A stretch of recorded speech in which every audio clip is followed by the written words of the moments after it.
इन नामों को मैं आपके सामने पढ़ना चाहूंगा। मोहम्मद शौकत 22 साल, सफीर हुसैन 45 साल और शबीर अहमद 32 साल। गुज्जर भाकरवाल समुदाय के ये तीन लोग थे। भारतीय सेना के ऑफिसर पुंछ में करीब 9 लोगों को उठा के ले जाती है और फिर एक बहुत ही शॉकिंग वीडियो सामने उभर कर आता है। उस वीडियो के अंदर लोग जमीन पर पड़े हुए हैं और उनके कपड़े उतारे जाते हैं और कथित तौर पर भारतीय सेना के अधिकारी उन पर मिर्चें डाल रहे हैं। इनमें से इन 3 लोगों की मौत हो जाती है। आप जानते हैं, इनमें से एक का जो भाई है वो भारतीय सेना में करीब 30 साल तक एक जवान कार्यरत था। उसने कहा कि गुज्जर भाकरवाल समुदाय के लोग तो हमेशा से ही भारतीय सेना को अपना हीरो समझते थे, उनसे मोहब्बत करते थे, मगर फिर भारतीय सेना के अधिकारी आते हैं, उन्हें उठाकर ले जाते हैं और इस तरह से 3 लोगों को मौत के घाट उतार दिया जाता है। अब मैं आपको एक और तस्वीर दिखाना चाहता हूं दोस्तों। यह तस्वीर देखिए। यह बिहार के नवादा की तस्वीर है और इसमें आप देख सकते हैं कि चंदन कुमार को अंतिम संस्कार दिया जा रहा है। यहां पर माइक पर भारत माता की जय के नारे लगाए जा रहे हैं। कौन है चंदन कुमार? दोस्तों, पिछले कुछ दिनों में करीब 5 से 6 भारतीय सेना के जवानों को जैश ए मोहम्मद के आतंकवादियों ने मौत के घाट उतार दिया। उन्हें शहादत हासिल हुई। इनमें से एक हैं चंदन कुमार और यहां पर आप देख सकते हैं कि उनका गांव उन्हें भावभीनी श्रद्धांजलि दे रहा है। आज यह सवाल किया जा रहा है कि इस नए कश्मीर में कौन सुरक्षित है? चंदन कुमार को यह जो भावभीनी श्रद्धांजलि दी जा रही है, इससे स्पष्ट है कि चंदन कुमार भी सुरक्षित नहीं थे और आधा दर्जन सेना के जवानों का पिछले 2 या 3 दिन में मारा जाना बतला रहा है कि केंद्र सरकार चाहे जितने भी दावे करे कश्मीर के अंदर शांति को लेकर, वो तमाम दावे पूरी तरह से खोखले हैं। इस पूरे साल में बताया जाता है कि अलग अलग स्वतंत्र आंकड़ों के मुताबिक हमारे कम से कम 20 जवान, सेना के 20 जवान और ऑफिसर्स मारे गए हैं। याद कीजिएगा दोस्तों, एक आर्मी का कर्नल, एक मेजर और एक डीएसपी मारे जाते हैं। मगर अगले ही दिन भारतीय जनता पार्टी के मुख्यालय में प्रधानमंत्री नरेंद्र मोदी का स्वागत समारोह होता है, उनका सम्मान समारोह होता है। पूरा देश शोकाकुल था उन 3 वीरों के मारे जाने को लेकर, मगर प्रधानमंत्री नरेंद्र मोदी के सम्मान समारोह को मुलतवी नहीं किया गया, स्थगित नहीं किया गया। क्योंकि देखिए, सेना के जवानों के नाम पर वोट हासिल करना होता है तो प्रधानमंत्री सबसे पहले होते हैं। याद है आपको, पुलवामा जब हुआ था और उसके बाद बालाकोट हुआ था, तब प्रधानमंत्री नरेंद्र मोदी ने देश की जनता के सामने आकर कहा था कि क्या आपका पहला वोट, फर्स्ट टाइम वोटर्स का पहला वोट पुलवामा के नाम पर मिल सकता है क्या? उनकी शहादत पर मिल सकता है क्या? मगर जब हमारे सेना के जवान मारे जाते हैं, लगातार मारे जा रहे हैं और 3 बड़ी बड़ी घटनाएं हुई हैं पिछले 2 या 3 महीनों में, मगर मैं आपसे सवाल पूछना चाहता हूं, क्या प्रधानमंत्री कोई बयान देते हैं? सहानुभूति के लिए ही सही, एक tweet social media handle x पर अपना बयान तो दे सकते थे, मगर नहीं, प्रधानमंत्री हमेशा खामोश रहते हैं। आज यह सवाल किया जा रहा है कि सेना के जवानों का इस्तेमाल आप वोटों के लिए तो करते हैं, मगर जब इस तरह से उनके घरों में शव पहुंचते हैं, जैसा कि चंदन कुमार के सिलसिले में हम देख रहे हैं, तब आप पूरी तरह से खामोश रहते हैं। और मुझे इस बात पर अचरज नहीं होगा कि स्थानीय तौर पर भारतीय जनता पार्टी के नेता पहुंच गए होंगे और उसे भुनाने की कोशिश कर रहे होंगे। क्योंकि देखिए, इनकी जो मशीनरी है वो बहुत जबरदस्त है। इनकी चुनावी मशीनरी का जवाब नहीं, इनके प्रचार तंत्र का भी जवाब नहीं।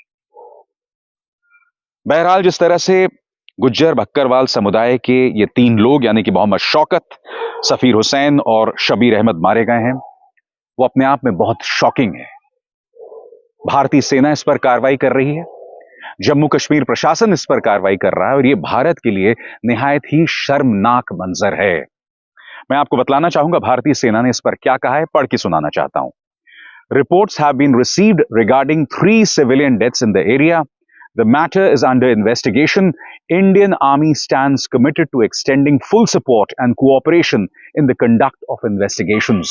भारतीय सेना का ये बयान है और इसमें वो लोग कह रहे हैं कि इसको लेकर जो जांच होगी हम अपना पूरा समर्थन देंगे। और ये घटना अपने आप में बहुत शॉकिंग है। इसी को लेकर जम्मू कश्मीर प्रशासन का भी बयान सामने आया है। The death of 3 civilians was reported yesterday in Baflais of Poonch district. The medical legal formalities was conducted and legal action in this matter has been initiated by the appropriate authority. Government has announced compensation for each of the deceased. Further, government has also announced compassionate appointments to the next of kin of each deceased. यानी कि जो लोग मारे गए हैं हम उन्हें मुआवजा देंगे और जो लोग मारे गए हैं उनके जो रिश्तेदार हैं उन्हें नौकरी भी दी जाएगी, ऐसा जम्मू कश्मीर प्रशासन कह रहा है। मगर मैं आपसे सवाल पूछना चाहता हूं, आखिर इस कदर बर्बरता क्यों हुई? यह बयान देखिए दोस्तों जो इंडियन एक्सप्रेस में आया है। Civilian tortured in Poonch speaks, I am in video. They rubbed chili powder on our wounds. इसका हिंदी में अनुवाद है कि इन्होंने मिर्चों का इस्तेमाल किया उनके जख्मों पर रगड़ने के लिए। इस तरह से टॉर्चर किया जा रहा था। सबसे बड़ी बात, एक राज्य तभी शांतिपूर्ण और सुरक्षित रह सकता है जब सुरक्षा एजेंसीज और आम जनता के बीच में एक सकारात्मक रिश्ता हो। आम जनता को असुरक्षित रहकर, उनमें असंतोष बनाए रखकर एक राज्य कभी भी सुरक्षित नहीं रह सकता। 370 हटाए जाने के बाद यह सरकार लगातार दावा करती रही कि हमने आतंकवाद को जड़ से खत्म कर दिया। याद कीजिए, कुछ ही महीनों पहले की बात है जब कश्मीरी पंडितों को एक बार फिर पलायन करना पड़ा था क्योंकि आतंकवादी कश्मीर के कई स्कूलों में कश्मीरी पंडितों और हिंदुओं को निशाने पर ले रहे थे। मैं फिर आपसे सवाल पूछना चाहता हूं, क्या ऐसे में दावा किया जा सकता है कि वहां जो माइनॉरिटीज हैं यानी हिंदू वो सुरक्षित हैं? गुज्जर भाकरवाल समुदाय के लोग भी सुरक्षित नहीं हैं। कोई या तो सुरक्षा एजेंसीज के निशाने पर आ रहा है या आतंकवादियों के निशाने पर आ रहा है। और हमारे खुद सुरक्षा एजेंसीज के चाहे जवान हो, ऑफिसर्स हो, सेना के जो हमारे ऑफिसर्स हैं, जवान हैं, वो भी सुरक्षित नहीं है। और जवाबदेही किसकी बताइए? उमर अब्दुल्ला की जवाबदेही है, महबूबा मुफ्ती की जवाबदेही है, क्योंकि उनको तो आप घर में बंद कर देते हैं। मैं आपसे सवाल पूछना चाहता हूं, इतनी बड़ी घटना और जवाबदेही किसकी? यह तो तय होना चाहिए ना। हाल ही में धारा 370 को लेकर सुप्रीम कोर्ट का फैसला आया था जिसमें मोदी सरकार के फैसले को सही ठहराया गया था। मैं आपसे सवाल पूछना चाहता हूं, यह सब बातें हो रही हैं मगर क्या कोई आम कश्मीरी की बात कर रहा है? क्योंकि अगर आम कश्मीरी सुरक्षित रहेगा तभी तो हमारी सेना के जवान जो तमाम जगहों पर गश्त लगा रहे हैं, जिनकी जिम्मेदारी है कश्मीर में सुरक्षा को लेकर, हिफाजत को लेकर, वो भी तो सुरक्षित रहेंगे ना। मगर जब आम इंसान में इस तरह का संतोष पैदा किया जाएगा, इस तरह की असुरक्षा, इस तरह की इनसिक्योरिटी पैदा की जाएगी, तो हालात कैसे बेहतर होंगे बताइए? मैं एक बात स्पष्ट कर दूं, एक शब्द है हीलिंग टच। यह किसी और फैक्ट्री से नहीं आया है, यह भारतीय जनता पार्टी की अपनी सोच से सामने आया है। जब अटल बिहारी वाजपेयी देश के प्रधानमंत्री हुआ करते थे और उन्हीं के हीलिंग टच यानी एक सुकून वाला जो संपर्क था आम कश्मीरी के साथ, उसी का परिणाम था कि अगले 10 साल तक यानी 2002 से करीब 2011, 12, 13, 14 तक कश्मीर में हालात सामान्य थे, काफी हद तक सामान्य थे।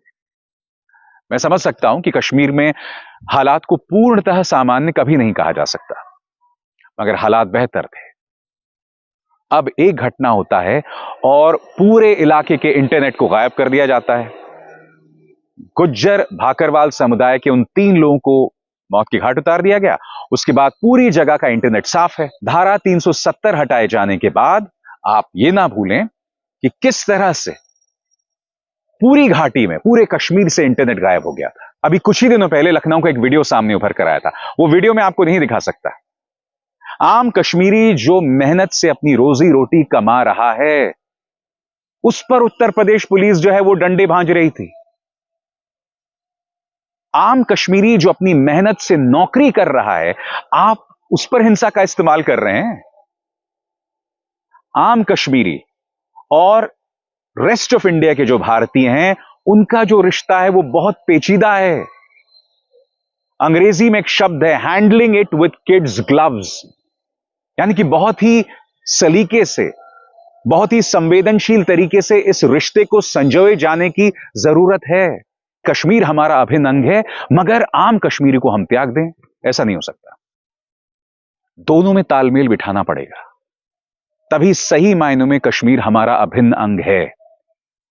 मगर अगर हम बाकी भारत में आम कश्मीरी को गाली देते रहें, उसे टारगेट करते रहें, मगर यह दावा करें साहब कि कश्मीर हमारा अभिन्न अंग है, तो यह बात कतई हजम नहीं होगी।